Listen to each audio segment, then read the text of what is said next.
अस्सलामु अलैकुम वरहमतुल्लाहि वबरकातुह।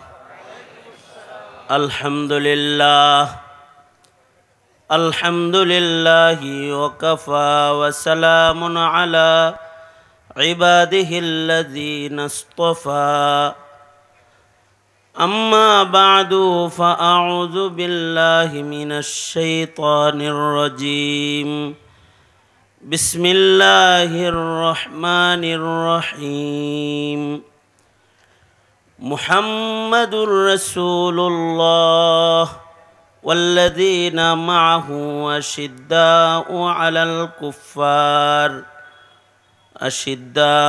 अलल कुफ़्फ़ारि रुहमाउ बैनहुम तराहुम रुक्कअन सुज्जदन यब्तगूना फ़ज़लन मिनल्लाहि व रिदवाना सीमाहुम फ़ी वुजूहिहिम मिन असरिस सुजूद ज़ालिका मसलुहुम फ़ित तौराह व मसलुहुम फ़िल इंजील कज़रइन अख़रज शतअहु फ़आज़रहु फ़स्तग़लज़ फ़स्तवा अला सूक़िहि युअजिबु ज़ुर्राअ लियग़ीज़ बिहिमुल कुफ़्फ़ार। वअदल्लाहु अल्लज़ीना आमनू वअमिलुस्सालिहाति मिनहुम मग़फ़िरतन व अजरन अज़ीमा। वक़ाल अन्नबिय्यु सल्लल्लाहु अलैहि वसल्लम खैरुल क़ुरूनि क़र्नी सुम्मल्लज़ीना यलूनहुम। वक़ाल अन्नबिय्यु सल्लल्लाहु अलैहि वसल्लम तूबा मन आमन व रआनी व तूबा मन आमन व रआ मन रआनी औ कमा क़ाल अलैहिस्सलातु वस्सलाम। अल्लाहुम्मा सल्लि अला मुहम्मदिन व अला आलि मुहम्मद कमा सल्लैता अला इब्राहीम व अला आलि इब्राहीम इन्नका हमीदुम मजीद।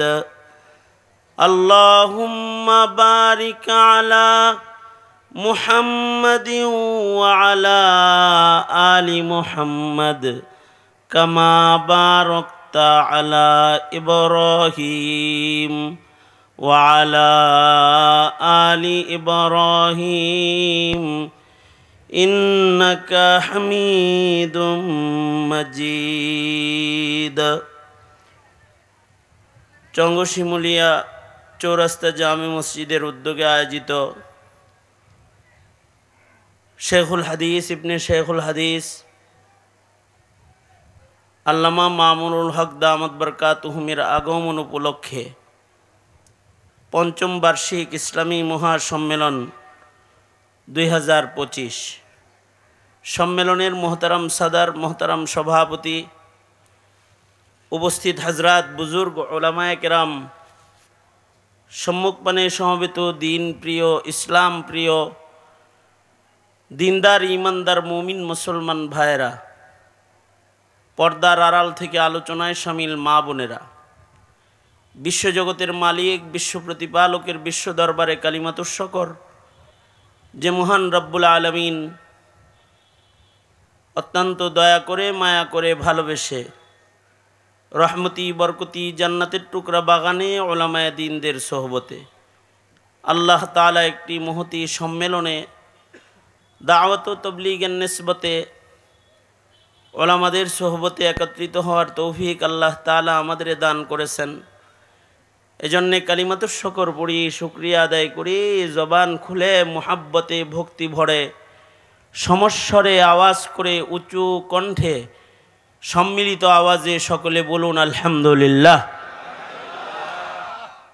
এত সময় পর্যন্ত আন্তর্জাতিক খ্যাতিসম্পন্ন মুফাসসিরে কোরআন, আমার অত্যন্ত মহাব্বতের দোস্ত বন্ধু হযরতুল আল্লামা শেখ হাসান জামিল দামাত বরকাতুহুম অনেক কিমতি বয়ান আপনাদের সামনে করেছেন। আমি আসার পরে আমাদের ভেতরের যে দোস্তি ও মুহাব্বত, এটাকে আপনাদের সামনে সুস্পষ্ট করতে, গভীর আন্তরিকতার বন্ধন যেটা, এটা সুস্পষ্ট করতে উনি ওনার মুখে আমার কথা আপনাদের কানে বলেছেন। এটা হলো ওনার সাথে আমার সাথে যে আন্তরিকতা আর গভীরতা যেটা আছে, সেটার বহিঃপ্রকাশ। সর্বোপরি আজকে আপনারা যারা এখানে একত্রিত হয়েছেন, আপনারা একজন মানুষকে কেন্দ্র করে আজকে এখানে এভাবে একত্রিত হয়েছেন, পঙ্গপালের মতো ছুটে এসেছেন আপনারা, যার মুখের সিদ্ধান্তমূলক দু চারটি কথা শুনে দিলের শান্তি অর্জন করতে। তিনি হলেন আমির মজলিস, শেখুল হাদিস ইবনে শেখুল হাদিস, আজকের মজলিসের মধ্যমণি আল্লামা মামুনুল হক সাহেব দামাত বরকাতুহুম। উনি গুরুত্বপূর্ণ নসিহাত আপনাদেরকে করবেন। ঠিক উনি আসার পূর্ব পর্যন্ত সামান্য কিছু সময় আমাকে কিছু কথা বলবার জন্যে উনি পাঠাইছেন। উনি স্টেজে আসার পূর্ব পর্যন্ত সংক্ষেপে দুই চারটা কথা আপনাদের সামনে তুলে ধরার চেষ্টা করছি। আল্লাহ তাআলা কিছু উপকারী কথা আপনাদের কানে পৌঁছাইবার তৌফিক দান করেন। আপনারা দোয়া করুন, বলুন আমিন। দিন যত যাইতেছে আমরা কিয়ামতের কাছাকাছি হইতেছি, আর জমানায়ে নবুয়ত থেকে আমরা দূরে সরতেছি। এক একটা ঘন্টা, এক একটা মিনিট, এক একটা সেকেন্ড যাইতেছে, সামনে যাচ্ছি আমরা ভয়াল সময়ের দিকে, ভয়ঙ্কর জমানার দিকে আগাইতেছি। অর্থাৎ কিয়ামত কাছাকাছি আসতেছে, আর দিন যত গড়াইতেছে জমানায়ে নবুয়ত থেকে আমরা দূরে সরতেছি। এই যে আমাদের দূরত্ব বাড়তেছে, এর দ্বারায় জমিন ও জমিনের মানুষ এবং জমানা সব কম দামি হইতেছে। দেশ ডিজিটাল হইতেছে, কিন্তু দেশের মানুষের মূল্য কমতেছে। আধুনিক স্যাটেলাইট পৃথিবী, কিন্তু পৃথিবীর মূল্য কমে যাইতেছে। কারণ হলো জমানায়ে নবুয়ত থেকে ধীরে ধীরে যত দূরে সরতেছি, আমাদের মূল্য তত কমতেছে। আল্লাহর রাসূল সাল্লাল্লাহু আলাইহি ওয়াসাল্লাম বলেন যে সবচেয়ে উত্তম জমানা হলো আমার জমানা, নবীজির জমানা। হবেই তো, জমানায়ে নবুয়তের ভেতরে শ্রেষ্ঠ জমানা আমার নবীর জমানা, মুহাম্মাদুর রাসূলুল্লাহ সাল্লাল্লাহু আলাইহি ওয়াসাল্লামের জমানা হলো সবচেয়ে উত্তম জমানা। কারণ নবীদের যুগ, নবীরা যখন জমিনে ছিল আল্লাহর রহমত বেশি ছিল, আর নবীদের ভেতরে শ্রেষ্ঠ নবী আমার নবী, সাইয়্যিদুল মুরসালিন নবী, বিশ্ব নবী, বিশ্ব মানবতার নবী মুহাম্মাদুর রাসূলুল্লাহ সাল্লাল্লাহু আলাইহি ওয়াসাল্লাম। তিনি শ্রেষ্ঠ, তাই তার যুগটাও শ্রেষ্ঠ। সকল নবীর সাহাবীরা শ্রেষ্ঠ মুমিন, কিন্তু আমাদের নবীর সাহাবী, তারা দুনিয়ার সকল সাহাবীর ভেতরে শ্রেষ্ঠ মুমিন। অর্থাৎ নবীদের পরেই আমাদের নবীজির সান্নিধ্য যারা গ্রহণ করেছে তারা শ্রেষ্ঠ মানুষ। নবীর পরে সাহাবায়ে কেরামের মূল্য সবচেয়ে বেশি, কারণ সাহাবীরা আমাদের নবীজিকে পেয়েছেন এবং তারা উত্তম যুগের মানুষ হিসেবে, ইমানদার হিসেবে তারা আল্লাহ পাকের কাছে দামি হয়ে গেছেন। কারণ ওই জমানাটা সবচেয়ে ভালো জমানা। আল্লাহর রাসূল বলেন, ক্বালা রাসূলুল্লাহি সাল্লাল্লাহু আলাইহি ওয়াসাল্লাম, খায়রুল কুরুনি করনি সুম্মাল্লাযীনা ইয়ালুনাহুম সুম্মাল্লাযীনা ইয়ালুনাহুম। আল্লাহর রাসূল বলেন সবচেয়ে উত্তম জমানা হলো আমার জমানা, এরপরের জমানা নিম্নমানের, তারপরে আরো নিম্নমানের, তারপরে আরো নিম্নমানের।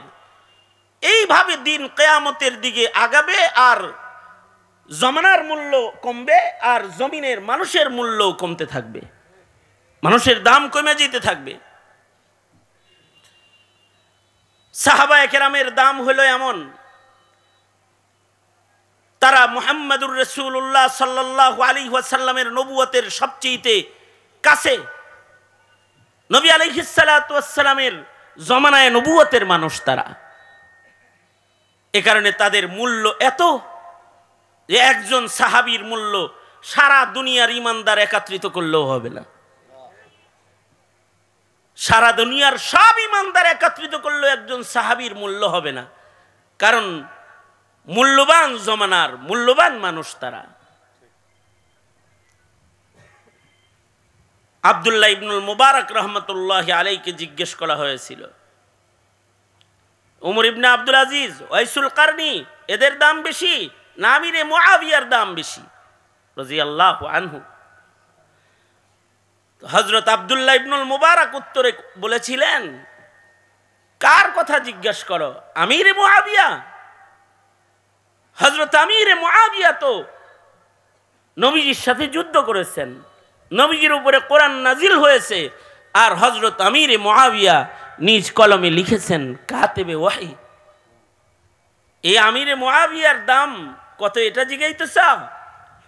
আরে লাগুবারুল্লাযী দাখালা ফি আনফি ফারাসি আমিরে মুআবিয়া, আমিরে মুআবিয়া নবীজির সাথে যুদ্ধরত, যুদ্ধের মাঠে আমিরে মুআবিয়ার ঘোড়ার নাক দিয়া যে ধুলাগুলা প্রবেশ করেছে, এই ধুলাগুলাকে একদিকে রাখলে আর ওয়াইসুল কারনি উমর ইবনে আব্দুল আজিজ আর একদিকে রাখলে আমিরে মুআবিয়া সাহাবীর ঘোড়ার নাকের ভেতরে যুদ্ধের মাঠে প্রবেশ করা ধুলার মূল্য আল্লাহর কাছে বেশি হয়ে যাবে, কারণ তারা সাইয়্যিদুল মুরসালিন নবীকে দেখেছে, মুহাম্মাদুর রাসূলুল্লাহ সাল্লাল্লাহু আলাইহি ওয়াসাল্লামকে তারা দেখেছে। এ কারণে আদনা থেকে আদনা একজন সাহাবী ইমানের সাথে যারা আল্লাহর রাসূলকে দেখেছেন, তার ঈমান তারকার মতো। এ কারণে আল্লাহর রাসূল বলেন, আসহাবি কান্নুজুম, আমার সাহাবীরা সবাই তারকার মতো।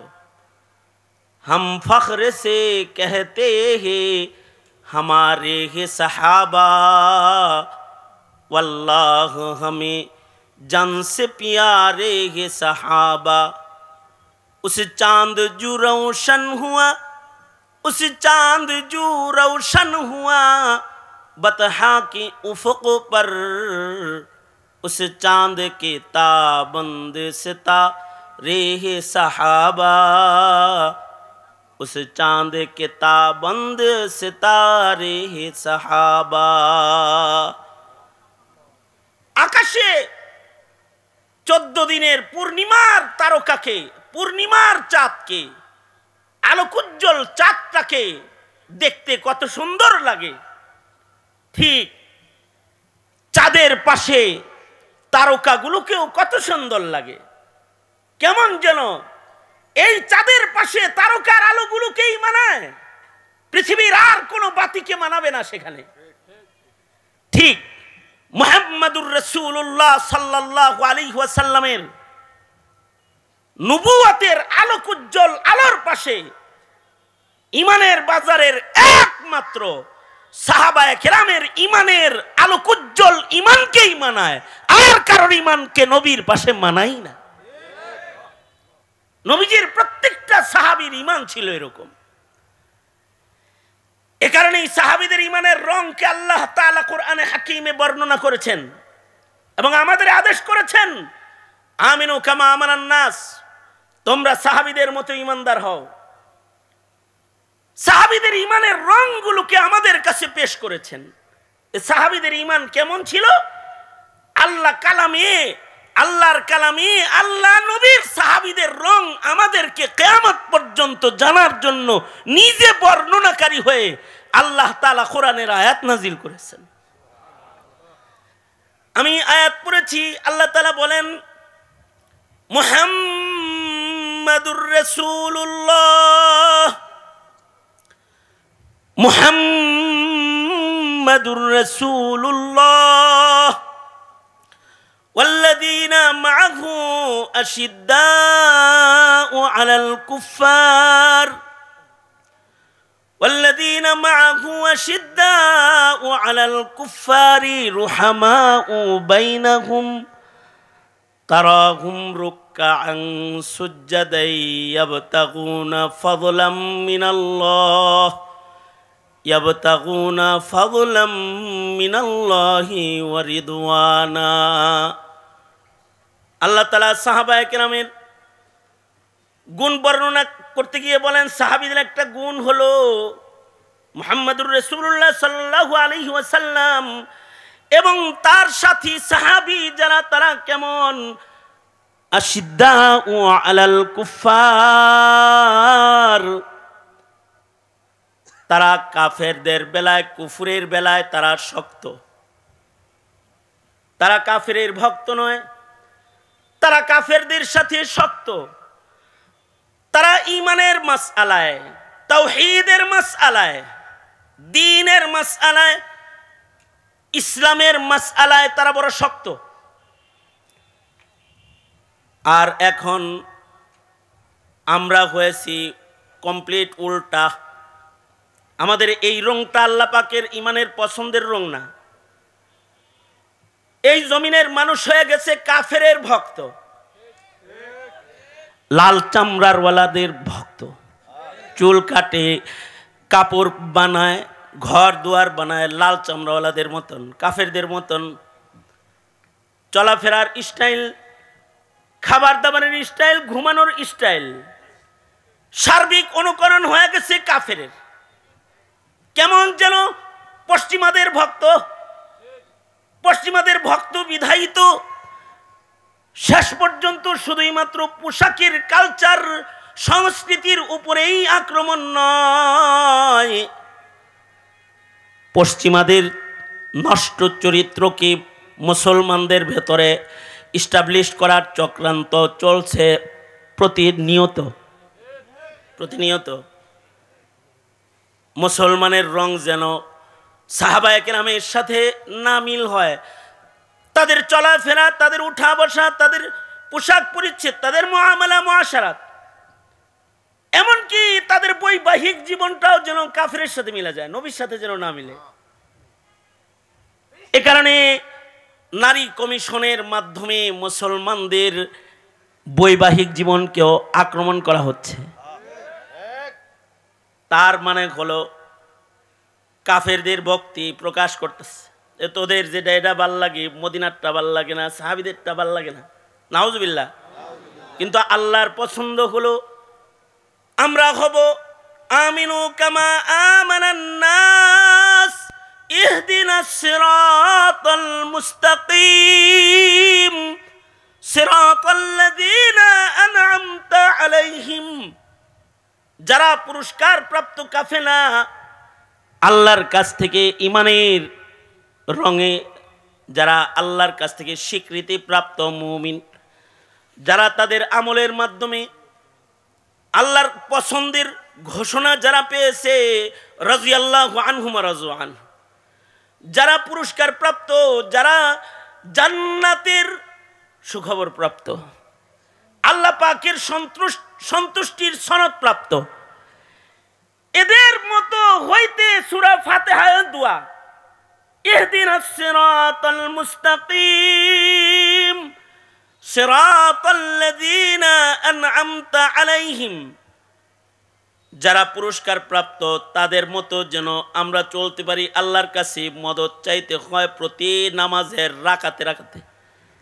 আমরা যেন পূর্বের মুমিনদের আখলাকের হই, আমরা যেন পশ্চিমাদের, কাফেরদের, মুশরিকদের অথবা হিন্দুদের আজব এক ভূত তারাইলাম আমরা, ও হিন্দু বানাইতে চায়, সবাই হিন্দু বানাইতে চায়। হাসিনা বানাইতে চাইছে হিন্দু, হিন্দুত্ববাদ প্রতিষ্ঠা করার জন্য ধর্মের উপরে আক্রমণ করে পূজা মণ্ডপ খুলে দিয়েছে। ধর্ম যার যার উৎসব, সবাই হিন্দু হয়ে যাও। নবীর সিরাত না পড়ায়, গোমাতা পড়ায় সবাই গরুর পূজা শিখাইছে। মানুষের ভেতরে বহুত্ববাদ প্রতিষ্ঠার জন্য গোটা দেশটাকে মূর্তির দেশ বানাইছে। স্বাধীনতার স্থপতির ব্যানার বিক্রি করে দেশটাকে মন্দির, গোটা বাংলাদেশটাকে মন্দির বানাইবার চেষ্টা করেছে। গোটা বাংলাদেশটা যেন মূর্তির দেশ, মূর্তি দিয়া সাজাইছে। তার মানে সবাইরে মূর্তি পূজক বানাইতে চাইছে কৌশলে। ফুল দিয়া হোক, প্রসাদ না দিলি ফুল দে, মোরে মোরে মূর্তি ফুল দিবি, সব হিন্দু হয়ে যাবি। এই হিন্দুত্ববাদকে তাড়ানোর জন্য এদেশের উলামারা সংগ্রাম করেছে, শাপলা চত্বরে রক্ত দিয়েছে, রাজপথে রক্ত দিয়েছে, আলেমরা 21 জেল খেটেছে। হিন্দুদের কসাই যেন বাংলাদেশের মাটিতে পা রাখতে না পারে, আলেমরা আন্দোলন করেছে, রক্ত দিয়েছে, জেল খেটেছে। মামুনুল হককে জেলখানায় যেতে হয়েছে। এমন দেশের আলেম ওলামাকে জেলখানায় যেতে হয়েছে হিন্দুত্ববাদ ঠেকাইতে গিয়ে। শেষ বেলায় 5 আগস্টের আন্দোলনের নামে এটা এক গণ আন্দোলনের রূপ নিয়েছে। কিন্তু এই আন্দোলনের সূতিকাগার হলো উলামায়ে কেরামের খুন ঝরা আন্দোলন। এটা পরবর্তীতে আওয়ামী লীগ খেদাও আন্দোলনে রূপান্তরিত হয়েছে। হাসিনা হেলিকপ্টারে চলে পালায়া চলে গেছে। এই দেশের কোন মূর্তি কোন আলেমের বাঙ্গা লাগে নাই। মামুনুল হকের নামে মামলা হইল যে বঙ্গবন্ধুর মূর্তির এসে বুড়িগঙ্গায় ফেলাইব বলে হুমকি দিছে, এটা মামলা একটা। কিন্তু এর একটা মূর্তি মামুনুল হক অথবা এদেশের বাবুনগরীর ভক্ত যারা, আহমদ শফি শাইখুল হাদিসের সন্তান যারা, তারা একটা মূর্তির উপরে আঘাত করে নাই। 6 তারিখের সূর্য উদয়ের পরে 7 তারিখের সূর্য উঠার আগে দেখলাম মূর্তি মুক্ত বাংলাদেশ। সারা দেশের সব মূর্তি শুয়ে পড়ছে। এই মূর্তিগুলা কিন্তু কোনো ইমামে ভাঙ্গে নাই, কোনো মুয়াজ্জিন সাহেব ভাঙ্গে নাই, দেশের কোনো মাদ্রাসার একটা তালবে ইলম মূর্তির উপরে আঘাত করে নাই। তবে হ্যাঁ, হিন্দুত্ববাদে ভক্ত যারা, তাদের এদেশের মুসলমানের সন্তানরা দেখায় দিয়েছে আমরা বহুত্ববাদ মূর্তি পূজারী নই, আমরা একত্ববাদ বিশ্বাসী মুসলমানের সন্তান। এদেশের স্কুল কলেজের ছাত্ররা মূর্তিগুলাকে শেষ করে ধুলায় লুটায় দিয়েছে। গোটা দেশে একটা মূর্তি নাই। গোপালগঞ্জ গেলাম, গোপালগঞ্জ তো আলাদা রাজধানী, ওইখানে ঢুকার রাস্তায় শেখ মুজিবুর রহমান দাঁড়ায় ছিল সালাম দিয়া, একটাও নাই। এইগুলো মাটির সাথে মিশিয়ে দিয়েছে। তার মানে ডক্টর ইউনূস সাহেব হাসিনাকে হিন্দুত্ববাদ প্রতিষ্ঠা করতে দেশের মুসলমানরা দেয় নাই। সুতরাং ফালতু কমিশনগুলোর কবর রচনা করে মুসলমানের দেশের আলাদা সংস্কার কমিশন গঠন করেন। পশ্চিমাদের কোনো কিছু এই দেশে স্থাপন করবেন হতে দেওয়া হবে না, ভাগায় দেওয়া হবে, আপনাকেও ভাগায় দেওয়া হবে। কারণ এই দেশের মুসলমানরাও ইমানের বেলায় শক্ত, ইমানের মাসআলা এদেশের মুসলমানরা শক্ত। এটা সাহাবায়ে কেরামের গুণ। মুহাম্মাদুর রাসূলুল্লাহ, মুহাম্মাদুর রাসূলুল্লাহ ওয়াল্লাযীনা মাআহু আশিদ্দাউ আলাল কুফফার والذين معه أشداء على الكفار। আমাদের নবী আলাইহিস সালাতু ওয়াস সালাম তাওহীদের বেলায়, ইমানের বেলায়, কুফরের বেলায় বড় শক্ত।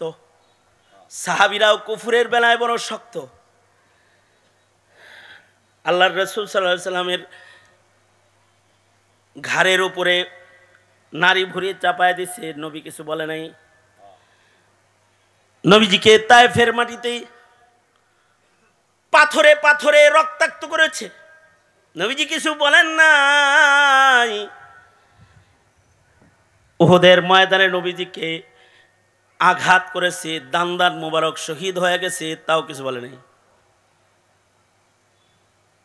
উহুদের ময়দানে যখন সরওয়ারে দু আলম নবীর দান শহীদ হয়ে গেল, নবীজি প্রস্তরের আঘাতে গর্তের ভিতরে পড়ে গেলেন। সাহাবায়ে কেরাম নবীজিকে পাহারা দিতেছে। উহুদের ময়দানের যুদ্ধের একটা অংশে মুসলমানরা মার খেয়েছে। আবু সুফিয়ান তাকাব্বুর আর গুরুরের ভেতরে আইসা সন্ধ্যাবেলায় চিৎকার করে ডেকে ডেকে বলতে লাগলো, আফিল কওমি মুহাম্মদ, আফিকুম মুহাম্মদ, এই তোমাদের ভেতরে মুহাম্মদ বাঁচা আসেনি। নবীজি বললেন, আমারে গাইলেতেছে, ডাকতেছে, তোমরা কোনো আওয়াজ দিও না। ব্যক্তিকে গালি দিতেছে, আওয়াজ দেওয়ার দরকার নেই, চুপ থাকো। আবু সুফিয়ান বলে, মুহাম্মদ মনে হয় নাই, তাহলে তো আওয়াজ দিত রে। আফিকুম ইবনু কুহাফা, এই তোমাদের ভিতরে আবু বকর আসেনি। নবীজি বললেন, আওয়াজ করো না আবু বকর, চুপ থাকো। আবু সুফিয়ান বলে, ইবনে কুহাফাও বাঁচা নাই, এটাও গেছে। কাফেরদের সর্দার হয়ে তখন আবু সুফিয়ান যুদ্ধে এসেছেন। তারপরে বলতেছে, আফিকুম ইবনুল খাত্তাব, আফিল কওমি উমর, এই তোমাদের ভেতরে কি উমর বাঁচা আসেনি?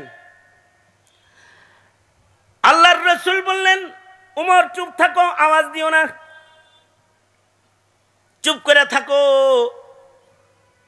আবু সুফিয়ান মনে করলো উমরও মারা গেছে। নবীজিকে ডাকছে, নবী বলে, চুপ থাকো, ও জবাব দিও না। আবু বকরকে ডাকছে, রাসূল বললেন, চুপ থাকো, জবাব দিও না। উমরে ডাকছে, নবী বললেন, চুপ থাকো, জবাব দিও না। এবার যখন চিল্লা আবু সুফিয়ান বলা শুরু করলো, নাই রে নাই রে, এগুলো সব মিটে গেছে, সবগুলা মরছে। হযরত উমর তো গরম মেজাজের মানুষ, সাহাবায়ে কেরামের ভিতরে গরম যারা, হযরত উমর গরম। এই কারণে হযরত উমর যে পথে হাঁটে, শয়তানও হাঁটে না। সবার মেজাজ এক না। হযরত উমর গরম, সব সাহাবীরা চুপ রয়েছে, কিন্তু হযরত উমর আর চুপ থাকতে পারে নাই। হযরত উমর ডেকে বললেন, ওই যে বলছে যে নবীও মরছে, সাহাবীও মরছে, হযরত উমরের ভেতরে আঘাত আসছে, আর ঠিক থাকতে পারে নাই নবীজির প্রেমে। হযরত উমর ডেকে বললেন, এই আল্লাহর দুশমন, তুই যাদের নাম উচ্চারণ করেছিস কেউ মরে নাই, তোদেরকে নাস্তানাবুদ করার জন্য সকলকে আল্লাহ তাআলা বাঁচায় রাখছে, আমরা সব বাঁচা আছি। হযরত উমর বললেন, এই আল্লাহর দুশমন, আমরা সব বাঁচা আছি। আবু সুফিয়ান এবার হযরত উমরের কথার উত্তর দিতেছে, ও বাঁচা আছো না? বাঁচা থাকলে কি হইব? তোমরা দুর্বল, আমরা সবল। উজ্জা ওয়ালা উজ্জা লাকুম, লানাল উজ্জা ওয়ালা উজ্জা লাকুম। আমাদের জন্য উজ্জা নামী মূর্তি আছে, বুত আছে, তোমাদের জন্য উজ্জা নামী বুত নাই। আবু সুফিয়ান বলে, বাচ্চা থাকলে কি হইব তোমরা? লানাল উজ্জা ওয়ালা উজ্জা লাকুম, আমাদের জন্য উজ্জা নামী বুত আছে, তোমাদের উজ্জা নামী বুত নাই। এতক্ষণ কিন্তু আল্লাহর রাসূল বলেছেন, কথা বলো না, চুপ থাকো। ব্যক্তির উপরে আঘাত করেছে, বলে চুপ থাকো। আবু বকরকে আঘাত করে কথা বলেছে, কয় চুপ থাকো। উমরকে আঘাত করে বলেছে, মরছে ওটা, চুপ থাকো।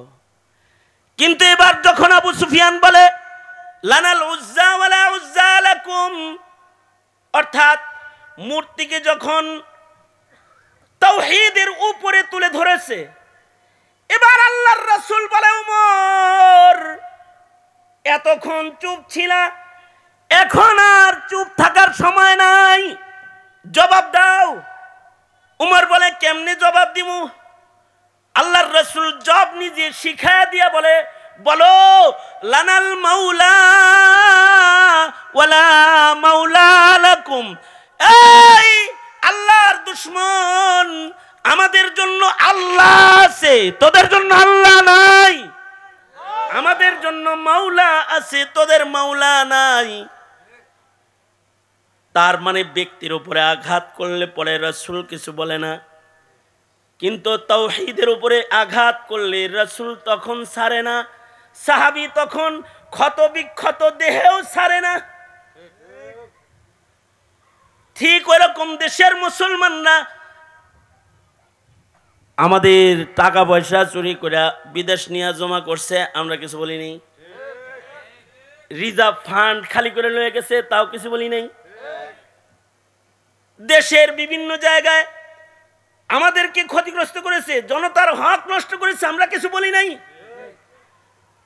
অথবা আমাকে কাঠমোল্লা কইছে, তাও কিছু বলি নাই। আমাদেরকে মধ্যযুগী বলে গালি দিছে, তাও কিছু বলি নাই। আমাদের আলোচনা বন্ধ করতে চেয়েছে, তাও কিছু বলি নাই। আমাদের ব্যক্তির উপরে আক্রমণ করেছে, তাও কিছু বলি নাই।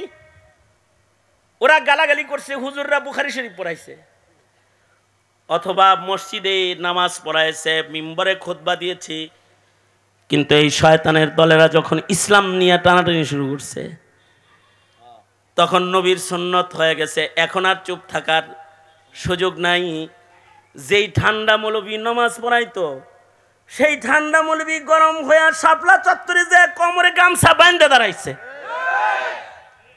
অথবা রাজপথে দাঁড়ায় গেছে, অথবা সে জনতার মঞ্চে গিয়ে দাঁড়ায় গেছে, গুলি করো, আমাকে মারো, দিন মারতে দিব না, আমার রক্ত নিতে পারবা, দিনের ঝান্ডা ভুলণ্ঠিত করতে দেব না। কারণ এটার নাম ঈমান। এই ঈমানের দস্তরখানে বুক টান করে দাঁড়ায় যেতে কিচ্ছু লাগে না, না অস্ত্র লাগে, না তরবারি লাগে, তখন শুধু লাগে ঈমান, লাগে আল্লাহ। তখন মুমিনের হৃদয়ে থাকে লানাল মাওলা ওয়ালা মাওলা লাকুম। যারা অস্ত্রের রাজনীতি করে, যারা ক্ষমতার রাজনীতি করে, যারা সমর্থনের রাজনীতি করে এই দেশে, তারা মনে করে দেশের দাড়িওয়ালা, টুপিওয়ালা, পাঞ্জাবিওয়ালা, এদের কাছে কি আছে? তসবিহ আর মিসওয়াক ছাড়া কিছু নাই। আমাদের জন্য ভারত আছে, আমাদের জন্য আমেরিকা আছে।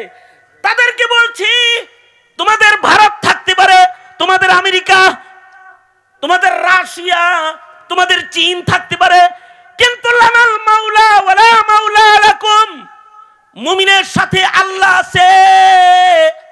এই মুমিনের কাফেলার সাথে কেউ যদি লাগতে আসে, এই মুমিনের কাফেলাকে কেউ যদি আঘাত করে, এই মুমিনের কাফেলাকে কেউ যদি নির্যাতন করে, ইতিহাসের পাতায় সে যত বড় শাসক হোক, সে টিকতে পারে নাই, টিকতে পারে নাই, টিকতে পারে নাই। এই উলামায়ে দ্বীনদের কাফেলা যারা আছে, এদের হাতে অস্ত্র নাই, এদের সাথে ভারতের সমর্থন, আমেরিকার সমর্থন এগুলো নাই, কারণ এগুলো তাদের দরকার নাই। তাদের সাথে আছে কে? জোরে আওয়াজ করে বলেন, আরো জোরে আওয়াজ করে বলেন, জোরে আওয়াজ করে বলেন, কে আছে? তাদের সাথে আছে আল্লাহ। কারণ মুমিনের সাথে আছেন আল্লাহ। মুমিনের যদি খালি ঈমানটা থাকে, বিজয়ের মালা মহান আল্লাহ পরাইবেন। আল্লাহর ওয়াদা, ওয়ালা তাহিনু ওয়ালা তাহিনু ওয়ালা তাহজানু ওয়া আনতুমুল আ'লাউনা ইন কুনতুম মুমিনিন। আল্লাহ বলেন, তোমাদের যদি ঈমান থাকে, ঈমান নিয়ে যদি তোমরা সামনে বাড়ো, তোমাদের আর কিছুই লাগবে না, বিজয়ের মালা তোমাদের গলায় পড়ায়া দেব আমি আল্লাহ। সুতরাং দ্বিতীয় বৃহত্তর মুসলিম দেশের বাংলাদেশের মুসলমানের ঈমানি কাফেলা আমন্ত্রণ জানাই, বারবার উলামায়ে কেরাম আমন্ত্রণ জানায় শাহাদাতের দস্তরখানে, অথবা মুখে নারায়ে তাকবীরের আওয়াজ আর বুক ভরা ঈমানি জজবা আর শক্তিওয়ালা কাফেলার মিছিলে তোমাকে শামিল হতে আহ্বান করে। কারণ এই কাফেলাই সেই কাফেলা, যেই কাফেলার আল হিন্দে মুসলমানদের বিজয় আসবে। এটাই সেই কাফেলা, যেই কাফেলা যুক্ত হবে ইমাম মাহদির সাথে। এটাই সেই কাফেলা, তাদের কাছে অস্ত্র নাই কিন্তু তাদের আছে ঈমান। এরাই দুনিয়ার সকল কুফরের মূলোৎপাটন করে ঈমানের রাজ কায়েম করে কালিমার পতাকাকে পৃথিবীর মাটিতে আবার স্থাপন করবে। সুতরাং এই আজান যারা দেয়, এই আলায়ে কালিমাতুল্লাহর আজান যারা দুনিয়ার মাটিতে দেয়, বিশেষভাবে বাংলার মাটিতে যারা তাওহীদের আজান দেয়, যারা দ্বীন কায়েম খেলাফত আলা মিনহাজিন নবুওয়া কায়েমের আজান যারা দেয়, সেই আজানের এক বিপ্লবী মুয়াজ্জিনের নাম হলো শাইখুল হাদিস আল্লামা মামুনুল হক দামাত বারকাতুহুম। এক মুয়াজ্জিন, যে মুয়াজ্জিন আজকে আজান দিতে মানিকগঞ্জের মাটিতে উপস্থিত হয়েছেন। আমরা হযরতের আগমনকে সুস্বাগত জানাই এবং আমরা হযরতকে বলে দিতে চাই, এ আলায়ে কালিমাতুল্লাহর আজান দিতে আপনি সামনে বাড়ুন। তাওহীদি জনতা আপনার সাথে রয়েছে। আমরাও আশিদ্দাউ আলাল কুফার, আমরাও কাফের, মুশরিক, শিরিক, মুশরিকদের বেলায় আমরা শক্ত। আমরা ঈমানের রাজ কায়েম করে এই জমিনে কালিমার পতাকা উঁচু করতে আমরা সদা সোচ্চার। ঠিক কিনা যারা আওয়াজ করে বলেন? আমরা তৈয়ার আছি না ইনশাআল্লাহ? আল্লাহ তাআলা আমাদেরকেও এই যে সুন্নাহ যেটা, এই মিয়া এদিকে তাকান, মুয়াজ আসছে, তেলাওয়াত শুনবেন না? নেতাজি আসতেছে, নেতা এলো ওই দিক থেকেই তাকবীর শুরু হইব। আমি যেটা বলতেছি সেটা হলো এই, আল্লাহ পাকের পছন্দের ঈমানের একটা রং হলো আশিদ্দাউ আলাল কুফার। এই কতটুকুন হলে শক্ত হইতে হয়, কতটুকুন হলে ঈমানের জন্য শক্ত হতে হয়, কতটুকুন হলে ইসলামের কতটুকুন ক্ষতি সাধন হলে গর্জে উঠতে হয়, এটাও জানতে হয়। অনেকে মনে করে শান্তিতে আসি, হুজুররা খামাখা মিছিল করে আমাদের শান্তি নষ্ট করে। কতটুকুন দ্বীনের কতটুকুন ক্ষতি হলে বসে থাকার উপায় থাকে না। তাহলে শোনো, সাহিবুন নালাইন, সাহিবুস সিওয়াক সাহাবী হযরত আব্দুল্লাহ ইবনে মাসউদ রাদিয়াল্লাহু আনহু, তিনি মসজিদে নববীতে প্রবেশ করেছেন। আর মসজিদে নববীতে একদল ইশরাকের নামাজ জামাতের সাথে পড়তেছে। ইশরাকের নামাজ তো জামাতের সাথে রাসূল পড়তে বলেছে প্রতিদিন সবাইকে। কি কথা কন না কে? ইশরাকের নামাজ জামাতে পড়তে বলেছে না? কিছু কিছু নামাজের সম্পর্ক জামাতের সাথে আছে, যেমন জুমার নামাজের সম্পর্ক জামাতের সাথে, ঈদের নামাজের সম্পর্ক জামাতের সাথে, জানাজার সম্পর্ক জামাতের সাথে। একা একা জানাজা পড়ানো যায় না। জামাতের সাথে কিছু জিনিসের সম্পর্ক আছে, তার ভিতরে জামাতের ফরজ নামাজগুলোর সম্পর্ক জামাতের সাথে আছে। কিন্তু কিছু কিছু নামাজ আল্লাহর রাসূল একা পড়তে বলেছেন, এটাই সুন্নাত, এটাই নবীর তরিকা। অর্থাৎ তাহিয়াতুল ওযু নামাজ যদি পড়ে কেউ, 5 জনে একসাথে ওযু করছে দেখে একসাথে জামাত করব 5 জনের তাহিয়াতুল ওযু 2 রাকাত। কিছু নামাজ আছে একা একা পড়াই সুন্নাত। তার ভেতরে একটা নামাজ হলো সালাতুল ইশরাক, সূর্য উদয়ের পরে যে নামাজ পড়তে হয়। মসজিদে নববীতে একদল সূর্য উদয়ের পরে ইশরাকের নামাজের জামাত শুরু করেছে। পাশেই আছেন আব্দুল্লাহ ইবনে মাসউদ রাদিয়াল্লাহু আনহু। তিনি তাদের গিয়ে বললেন, কিরে কিসের আকামত দিতেছস? ফজরের কাজা পড়তেছস নাকি রে? তোরা ফজরে পড়ছ নাই জামাতে? কয় না, ফজর জামাতে পড়েছি, এবার ইশরাক পড়তাছি জামাতে। আব্দুল্লাহ ইবনে মাসউদ বললেন, ওই যেই জামা রাসূলের যুগে গাই দিছি, এখনো সেই জামাই গাই দিয়ে হাঁটা চলা করি। লাম তুখলাক, আমার নবীর যুগের জামাটা এখনো পুরাতন হয়ে ছিঁড়ে আমার গায়ের থেকে খসে যায় নাই। যেই যুগে রাসূলের যুগে যেই বর্তনে আমি খানা খেয়েছি, আজও ক্ষুধা লাগলে পরে নবীর যুগে যেই প্লেটটায় খানা খাইছি, আজও সেই মাটির পেয়ালা, সামনে নিয়ে আমি ওই পেয়ালায় আজও খানা খাই, লাম তুকসার, এখনো পর্যন্ত রসুলের যুগের খাবারের প্লেট আমার ভাঙ্গে নাই। আর তোরা শরীয়ত ভাঙতে আইছস, ইশরাকের নামাজ ফজিলতপূর্ণ বটে, এইটা জামাতের সাথে পড়তে আইছস, বিদআত চালু করতে আসছস। এই যে আমি আব্দুল্লাহ ইবনে মাসউদ পাথর হাতে নিয়েছি, যা সিধা বের হয়ে যা, ফারদার কখনো রসুলের মদিনায় খেলাফে সুন্নত কোন কাজ করতে আসবি তো আমি ইবনে মাসউদ তোদেরকে পাথর মেরে মদিনা থেকে চিরতরে বের করে দেব। তার মানে হলো একটা সুন্নতের রংকে বদলাইতে গিয়েছে, তার জন্য আব্দুল্লাহ ইবনে মাসউদ পাথর হাতে নিয়েছে। নারী সংস্কারের কমিশনের নামে তোমার দেশের মিরাসের বন্টনের শরিয়া বিধানকে যারা উঠায় দিতে চায়, নারী স্বাধীনতার আন্দোলনের নামে তোমার কন্যাকে যারা বেশ্যার সরকারি সার্টিফিকেট দিতে চায়, সরকারিভাবে তাদেরকে বেশ্যা কার্যক্রমকে, যৌনকর্মীকে, শ্রমিকের মর্যাদা দিয়ে তোমার কন্যাকে বেশ্যা বানানোর চক্রান্তকারী যারা হয়, যারা বিবাহের উপরে আক্রমণ করে মুসলিম সামাজিক ইবাদত, বৈবাহিক বন্ধনের, হালাল সন্তান মুমিন জন্মগ্রহণের এক চিরন্তন ধারা, যেটা আল্লাহর রাসূল অথবা নবীদের মাধ্যমে আল্লাহ তাআলা জমিনে স্থাপন করেছেন, এই বৈবাহিক প্রথাকে যারা উঠায় দেওয়ার চক্রান্ত করতে চায়, যারা মুসলমানদের মাটিতে, মুসলমানদের ঘাটিতে ইসলামের বিপক্ষের আইন করে করে, কোরআনে কারিমের খেলাফ আইন করে মুসলিম দেশের মুসলমানিত্বকে কবর যারা রচনা করতে চায়, তোমরা কি মনে করেছো এখনো কি কারো ঘরে বসে থাকার সুযোগ রয়েছে? না। একটা সুন্নতের রংকে রক্ষার জন্য যেমন পাথর হাতে নিতে হয়, কোরআনের একটা বিধান রক্ষার জন্য লক্ষ লক্ষ মুসলমানকে জীবন দিয়ে হলেও কোরআনের আইনকে রক্ষা করা মুসলমানের জন্য ফরিজা ইবাদত হয়ে যায়।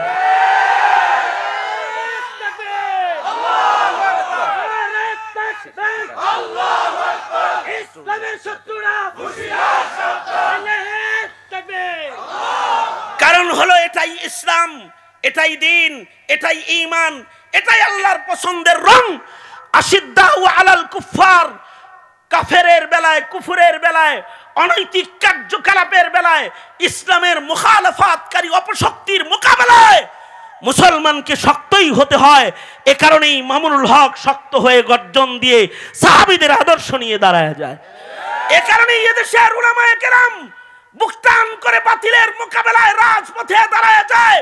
যদি এটাই হয় আল্লাহর পছন্দের ঈমান, তবে জিজ্ঞাসা, এ মানিকগঞ্জের মর্দে মুমিনেরা, তোমরাও কি তাওহীদের জন্য, ইসলামের জন্য বুক টান করে সাহাবায়ে কেরামের মতো সত্য বলতে, তোমরাও কি দুর্বার মুজাহিদ হয়ে, দুর্বার বেগে তোমরাও কি দিন কায়েমের মিছিলে শামিল হতে রাজি আছো তো ইনশাআল্লাহ?